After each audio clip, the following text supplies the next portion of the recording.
गंगा के तट पर बसा कुंभ मेला, जहां आध्यात्मिकता और भक्ति का अद्भुत संगम होता है।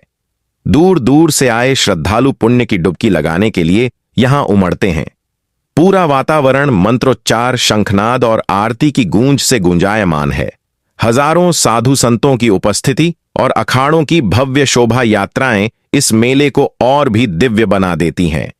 इसी भीड़ में एक युवक, जिसका नाम आरिफ है, अपनी मां को लेकर आया है। हालांकि वह इस मेले में अन्य श्रद्धालुओं की तरह नहीं, बल्कि एक जिम्मेदारी निभाने के लिए आया है। उसकी गोद में बैठी वृद्धा, जो हिंदू परंपरा में विश्वास रखती है, बेहद कमजोर है, लेकिन उसकी आंखों में इस मेले को देखने और गंगा स्नान करने की ललक झलक रही है। आरिफ की मां, जिसे वह अम्मी कहता है, दरअसल उसकी जन्म देने वाली मां नहीं है। वह एक हिंदू वृद्धा है, जिन्हें उसने कुछ वर्षों पहले बेसहारा हालत में अपनाया था।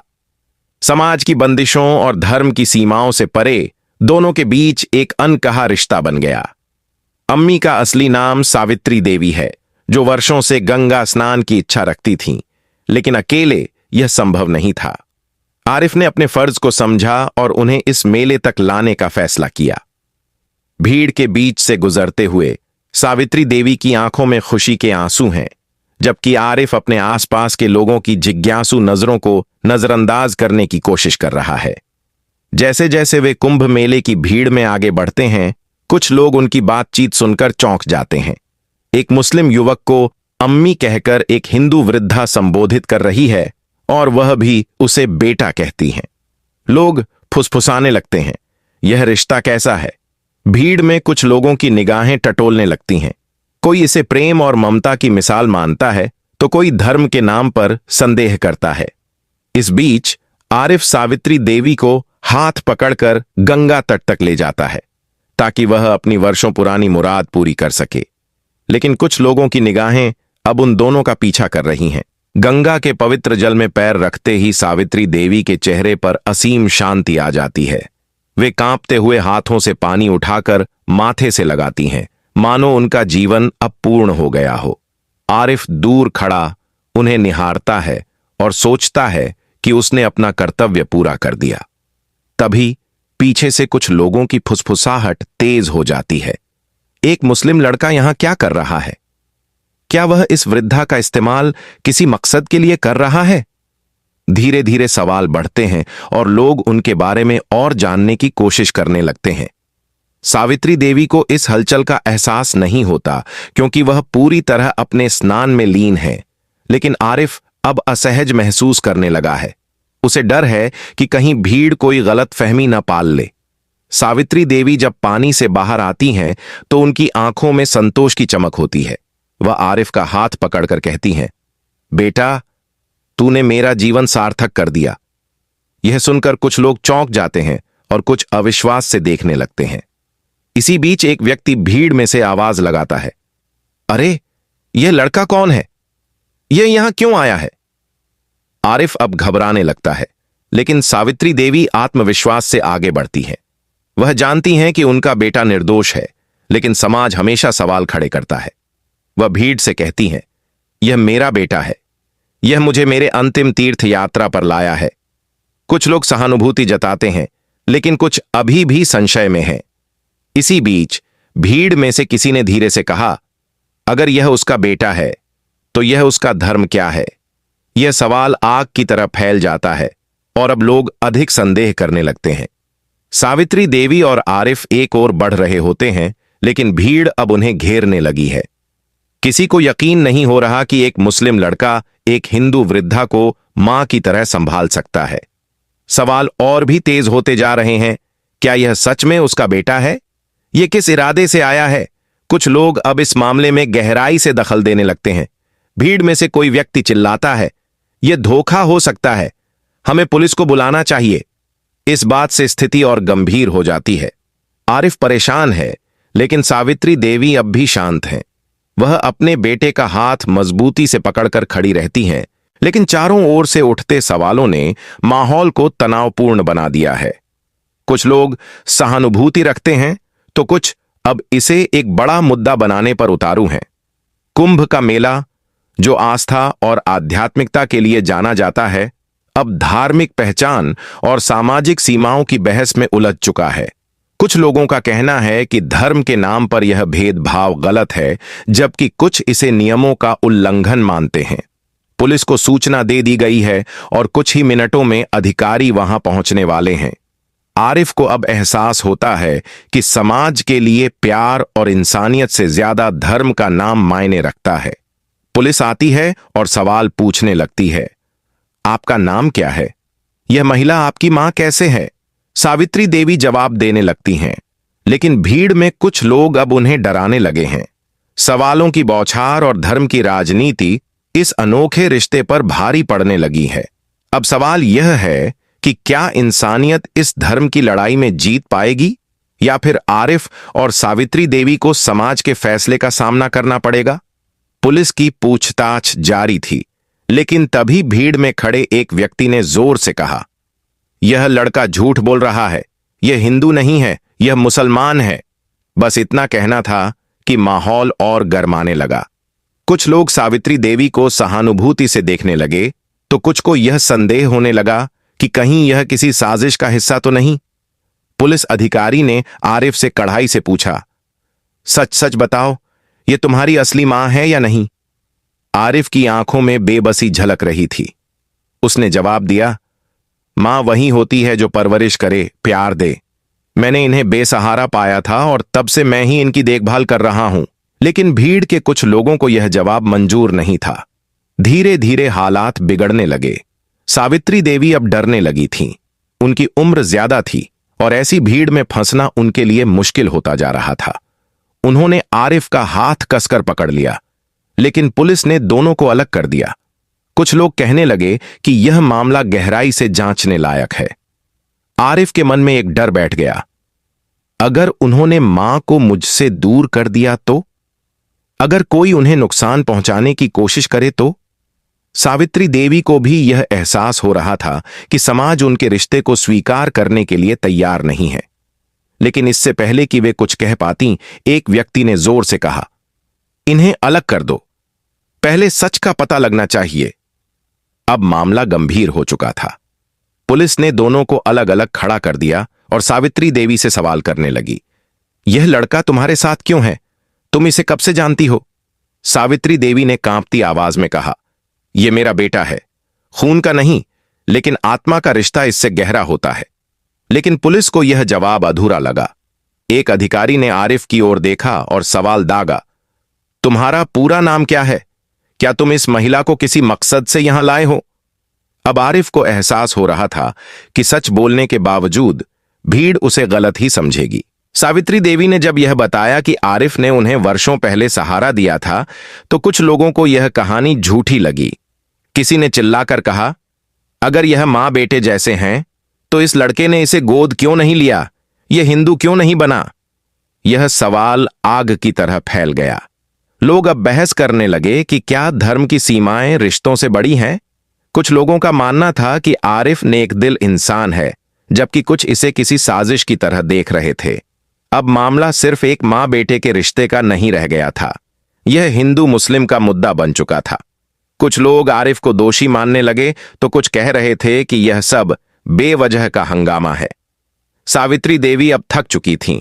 उन्होंने गंगा की ओर देखा और कहा, क्या आस्था इतनी कमजोर हो गई है कि इंसानियत से ऊपर चली गई? लेकिन भीड़ में किसी ने उनकी बात पर ध्यान नहीं दिया। अब हालात और खराब होने लगे। कुछ कट्टरपंथी लोग सामने आए और कहने लगे, अगर यह लड़का इतना अच्छा है तो क्या यह हमारी परंपराओं को मानता है? किसी ने पूछा, क्या यह लड़का हिंदू रीति रिवाज अपनाएगा? यह सवाल अब पुलिस के लिए भी चुनौती बन चुका था। उन्हें लगने लगा कि यह मामला किसी बड़ी समस्या में बदल सकता है। अब सावित्री देवी और आरिफ दोनों पर सवाल उठ रहे थे। कोई कह रहा था कि यह रिश्ता ही झूठा है, तो कोई कह रहा था कि यह धर्म परिवर्तन से जुड़ा मामला हो सकता है। आरिफ ने अपना पक्ष रखने की कोशिश की, लेकिन अब कोई सुनने को तैयार नहीं था। पुलिस को भी यह लगने लगा कि मामला संवेदनशील है और इसे हल्के में नहीं लिया जा सकता।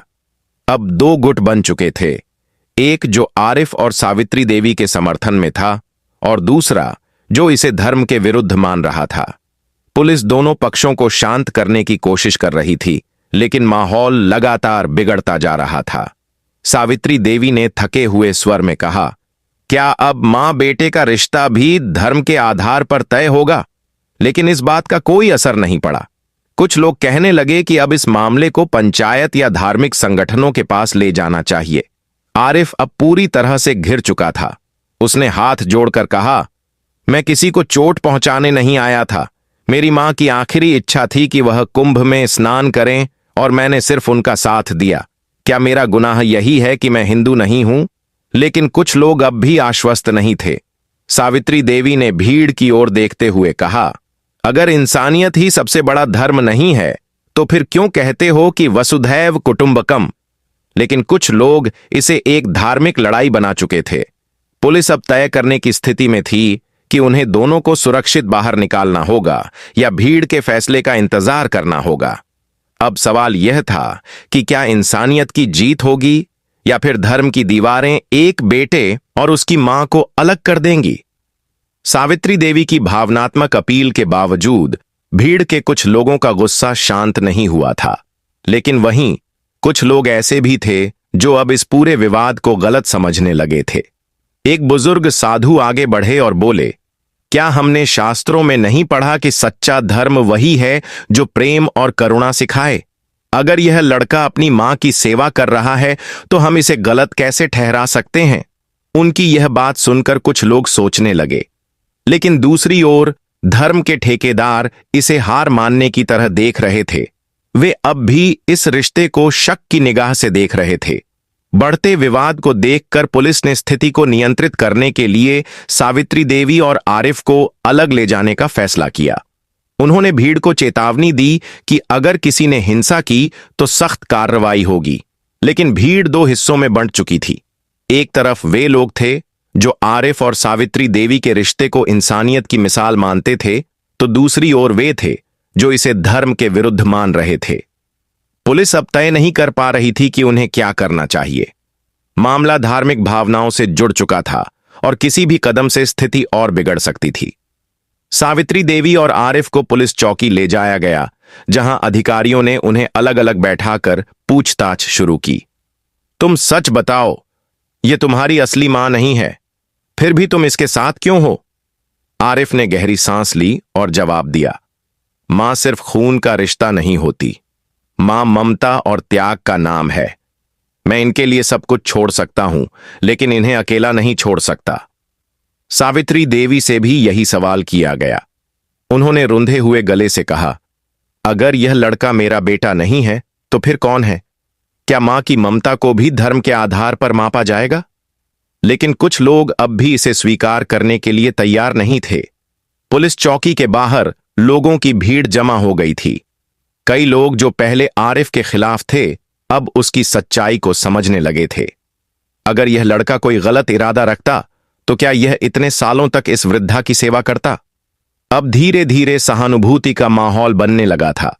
कुछ सामाजिक कार्यकर्ता और पत्रकार भी वहां पहुंच गए। वे इस मुद्दे को धर्म के चश्मे से नहीं बल्कि मानवता के नजरिए से देख रहे थे। लेकिन अब सवाल यह था कि क्या प्रशासन इस रिश्ते को स्वीकार करेगा? पुलिस ने सावित्री देवी और आरिफ की पूरी कहानी सुनने के बाद फैसला किया कि उनके खिलाफ कोई केस नहीं बनता। उन्होंने भीड़ को शांत रहने की अपील की। इस फैसले के बाद कुछ कट्टरपंथी भड़क उठे, लेकिन ज्यादातर लोग अब सच्चाई को स्वीकार करने लगे थे। कुछ बुजुर्ग बोले, हमने धर्म को हमेशा इंसानियत से ऊपर रखा, लेकिन आज इस लड़के ने हमें सिखा दिया कि असली धर्म क्या होता है। सावित्री देवी और आरिफ की यह कहानी धीरे धीरे लोगों के दिलों में उतरने लगी। जो लोग पहले उनका विरोध कर रहे थे, वे अब सोचने पर मजबूर हो गए थे कि क्या उन्होंने अब तक धर्म को गलत समझा था। कुछ लोगों ने आगे बढ़कर आरिफ से माफी मांगी। एक वृद्ध व्यक्ति ने कहा, बेटा, आज तूने साबित कर दिया कि असली धर्म इंसानियत ही है। सावित्री देवी की आंखों में आंसू थे, लेकिन वे खुशी के आंसू थे। उन्होंने आरिफ को गले लगाया और कहा, अब मुझे यकीन हो गया कि सच्चे रिश्ते खून से नहीं, दिल से बनते हैं। इस पूरे घटनाक्रम के बाद कुंभ मेले में एक अलग ही माहौल बन चुका था। अब यह मेला सिर्फ धर्म और परंपराओं का प्रतीक नहीं था, बल्कि इंसानियत की जीत का भी संदेश दे रहा था। कई लोग जो पहले धर्म के नाम पर भेदभाव करते थे, अब सोचने लगे थे कि शायद असली भक्ति दूसरों की सेवा में है। आरिफ और सावित्री देवी को अब कोई शक की नजर से नहीं देख रहा था, बल्कि लोग उनके पास आकर उनका आशीर्वाद लेने लगे थे। इस यात्रा ने आरिफ को भी बहुत कुछ सिखाया। उसने महसूस किया कि समाज में बदलाव लाना मुश्किल है, लेकिन नामुमकिन नहीं। सावित्री देवी ने कहा, आज मैंने गंगा में सिर्फ शरीर नहीं धोया, मैंने अपने मन से डर और भेदभाव भी धो डाला। अब वे दोनों वापस लौटने को तैयार थे, लेकिन इस बार वे अकेले नहीं थे। कई लोग उन्हें अपनी शुभकामनाएं देने आए। आरिफ ने जाते जाते उन सभी लोगों को धन्यवाद दिया जिन्होंने उनका साथ दिया। उसने कहा, अगर मैंने आज कुछ सीखा है तो यह कि दुनिया में धर्म से बड़ा कोई रिश्ता नहीं होता। मां सिर्फ एक नाम नहीं, एक भावना होती है। सावित्री देवी ने उसकी बात पर सिर हिलाया और कहा, और इंसानियत से बड़ा कोई धर्म नहीं होता। इस पूरी घटना ने यह साबित कर दिया कि असली पहचान धर्म से नहीं, बल्कि कर्म से होती है। कुंभ मेले से निकलते हुए आरिफ और सावित्री देवी के चेहरे पर संतोष था। वे जानते थे कि उन्होंने समाज को एक नई सोच दी है। पीछे से किसी ने कहा, कुंभ सिर्फ आस्था का मेला नहीं है, यह इंसानियत की परीक्षा भी है। और आज इंसानियत जीत गई। दोस्तों, अगर आपको यह कहानी पसंद आई हो तो वीडियो को लाइक करें और हमारे चैनल को सब्सक्राइब करें ताकि ऐसी और कहानियां आप तक पहुंचती रहें। जय हिंद, जय भारत।